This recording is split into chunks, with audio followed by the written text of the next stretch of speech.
It's the end of the weekdays. Are you ready? It's Friday. It's happy time. Be happy now. That's what we got to do. And I want you to be happy when I ask you this existential question, which is going to blow your mind. What do you get when you dehydrate a watermelon?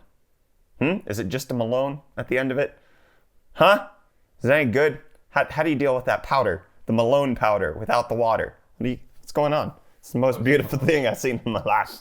It's the most wonderful thing I've ever seen in my life. There's a knife in my home made out of watermelon. Well, so you can contemplate that all you want, but we got some things to contemplate with AMD because are they really the good guys right now? Because, some rough news. So first up, the review embargo for the Ryzen 3 3100 and 3300X lifted yesterday. I'll leave a link to a video cards compilation of all of the reviews that you can find online, whether written or video. You can check that out. Basically, suffice it to say, they are just amazing in value, and the 3300X at $120 is really freaking good. So good that it almost makes no sense to pick up the Ryzen 5 1600AF, but that's going to be based on personal choice there. But that's not the only thing that got announced yesterday from AMD. I got some bad news for you guys. Anybody who was hoping to keep their B350 motherboard and use it on Zen 3, so the Ryzen 4000 series chips, AMD came out yesterday and said, not gonna happen. But they also said, hey, if you have an X370, sorry, can't use it. You have a B450, sorry, you cannot use Zen 3. Do you have an X470? Sorry, you cannot use Zen 3. What? Yes, yeah. So while technically AMD is keeping their promise to support AM4 through 2020, the only motherboards that are going to support Zen 3 are X570 and B550, which is not even out yet.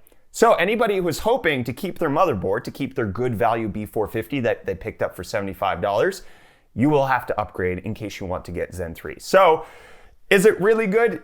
I mean, kinda. AMD did give us 3 generations of motherboards with CPUs, but the 4th generation kinda requires you to do things a little different. But that's not the only bad news. Oh no, the bad news doesn't stop there because we got more of a breakdown about B550. It's gonna have good features like PCI Express 4.0. It's gonna have better memory support. So while it will support Zen 3, it will not support anything before Zen 2, including the Ryzen 5 3400G and the Ryzen 3 3200G. The latest APUs that have come out will not be supported on B550 motherboards. The reason AMD is saying that B550 and X570 are necessary for Zen 3 and the B550 will not support previous chips is because of ROM size. They're unable to support as many CPUs on the ROM chip that they need for these motherboards. So while we were all hyping up AMD for the multi-generational motherboard stuff that they were giving us, it actually really seems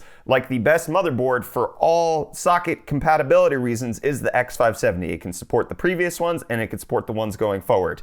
But B550 will not support previous. It'll support Ryzen 3000. You can get a 3600, you can get a 3300X and put that on there, but don't you dare get a 3200G or a 3400G. It is not officially supported on the B550s. Anybody who's going to be upgrading to Zen 3, if you haven't picked up a new motherboard this generation, you're going to have to with the next generation because your motherboard will not support it. However, that is not to say that some motherboard manufacturers might not release BIOS updates to be like, we support the chips anyways, just kind of like what they did with PCI Express 4.0 on B450. Some motherboard manufacturers are like, I mean, it works, so here's a BIOS update. And AMD was like, no, stop it.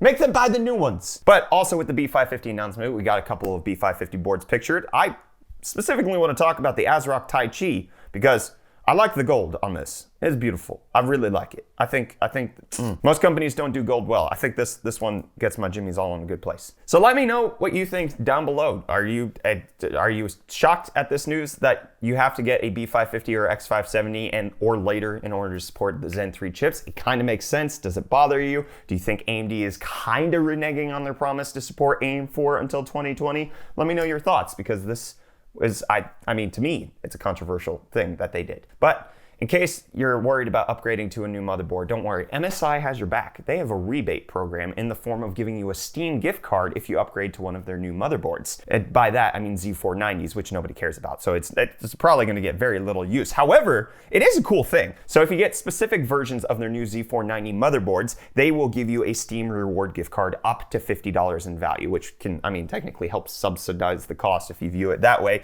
But you can trade in a Z390, a Z370, a Z270, or a Z170 from MSI directly, or an Asus version. So they'll support the Z390, all of the original versions of Z170 all the way up to Z390 from Asus as well, if you purchase one of their Z490 listed ones that you can find right here. It's kind of cool. It helps to offset that like burden a little bit. How many people are upgrading to 10th gen based on just like preliminary reports? Not a heckin' lot, but it's a cool move by MSI, and I'm glad that they're doing it. And speaking of Intel motherboards, people who aren't going to pick this up, the H410 ASRock boards have been pictured. So in case you want to buy a lower end chipset for an obsolete architecture, there you go. But more Intel news. Let's keep on that train for a little while.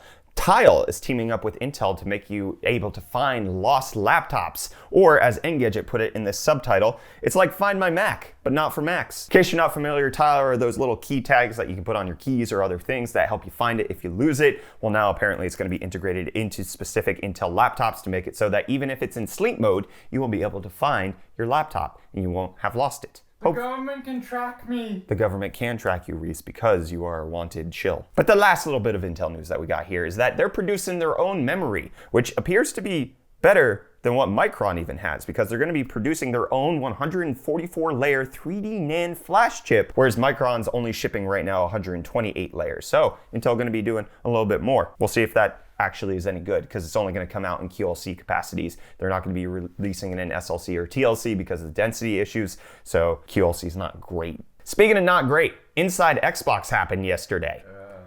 In case you're not familiar, Inside Xbox basically promised that there was going to be gameplay. People would be able to see the games as they're supposed to be on the next-gen consoles. Number one, the stream was buggy. Number two, you can't really communicate high refresh rate on a 30 FPS stream. Number three, the gameplay that they showed was all pre-rendered. It was all just like cutscenes. However, that doesn't mean that Xbox hasn't taken this to heart. So Aaron Greenberg tweeted out, "Had we not said anything and just shown May Inside Xbox show like we did last month, I suspect reactions might have been different. Clearly, we set some wrong expectations, and that's on us. We appreciate all the feedback and can assure you that we'll take it all in and learn as a team." There were a few cool games that like were shown. Scarlet Nexus was a good one. There was also Bright Memory looked really cool. Even though that's out already, it looked freaking cool on the Series X showcase. And then also, what was the one that we want? The Medium. That one looks dope as well. There were a few ones that got me a little bit excited, but as far as showing us gameplay, especially Assassin's Creed Valhalla was supposed to have gameplay, and it was just all cutscenes. Sure, done in engine, but that's not gameplay. It's just not. Yeah, it's called in-game footage, for sure, but not gameplay. Nobody was playing that game. You were showing me what you want us to see. It's not the same. But Nintendo wants to see bigger numbers, and boy howdy did they get them, because they've sold over 55 million units of the Switch, which surpasses the SNES, the N64, the GameCube, and the Wii U. Only the Wii has sold more than the Switch. They sold 21 million units last year. 21! Switch is going ham. Switch Lite obviously helping with those sales a little bit, but they also saw a 42% increase in game sales. Nintendo selling like wildfire.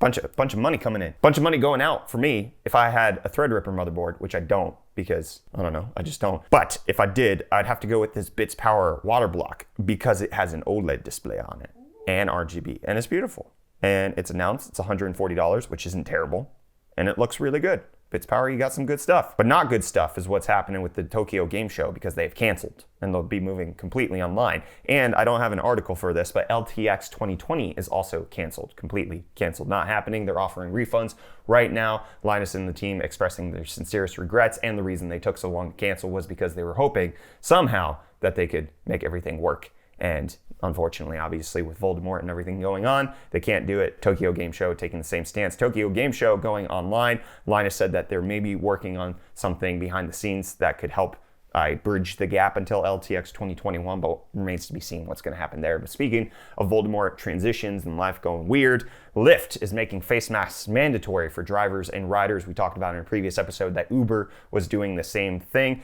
Lyft saying that rule breakers could have their accounts suspended. So got to wear your mask. I mean, it makes sense that you have to wear a mask when you're sitting literally in somebody else's personal space. A car is somebody's personal space. And if you cough and the fluid reaches the back of my neck, wear a mask. Or if you're gonna put your fluid on my neck, you might as well be kissing it or licking it. You know, I'm not picky. Speaking of awkward transitions, let's talk about this video where a YouTuber turned a mirror into a smart mirror touchscreen with Face ID using a Raspberry Pi 4. He has a full tutorial on it. You can check the video. I'm not gonna give you all of the details, but dang, some cool stuff. It actually looks really dope. I probably will never make one of these, but if I somehow have the time, I will, but I won't. But what NVIDIA will do is keep to their word that they're gonna give us updates on GeForce Now, because yesterday was the Thursday when we were supposed to get an update on GeForce Now, and we did. 19 new games. The one that gets me the most excited is Worms Armageddon. Oh! Yeah, 19 new games. There's a lot of cool games like Age of Conan's there, Darksiders 2, Hitman Blood Money, Styx Shards of Darkness. Like, there's okay games. None of them are groundbreaking, but GeForce Now adding more games into all of that. And Disney adding more sequels to franchises that probably should stay dead, like National Treasure. That's my personal opinion. National Treasure 3 rumored to be in the works right now with them writing a script. And also a National Treasure TV series for Disney+. What you know is that Nick Cage is gonna do it because he needs the cash. He does. He does. He needs the Momo. Boy bought a dinosaur. Boy bought a dinosaur and had to return it.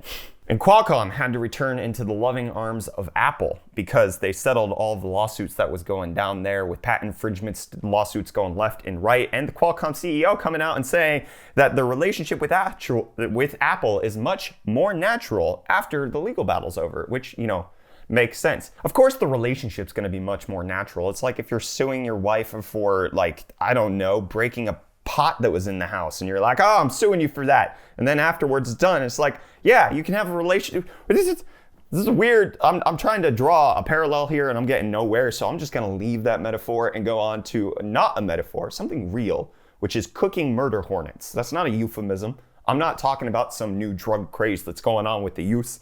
It's a legit thing from Lifehacker where a chef who is known for cooking insects very well, well, he came up with a delicious recipe for cooking and eating murder hornets. So if you are the brave of heart, you can click the link down below to find out more about that.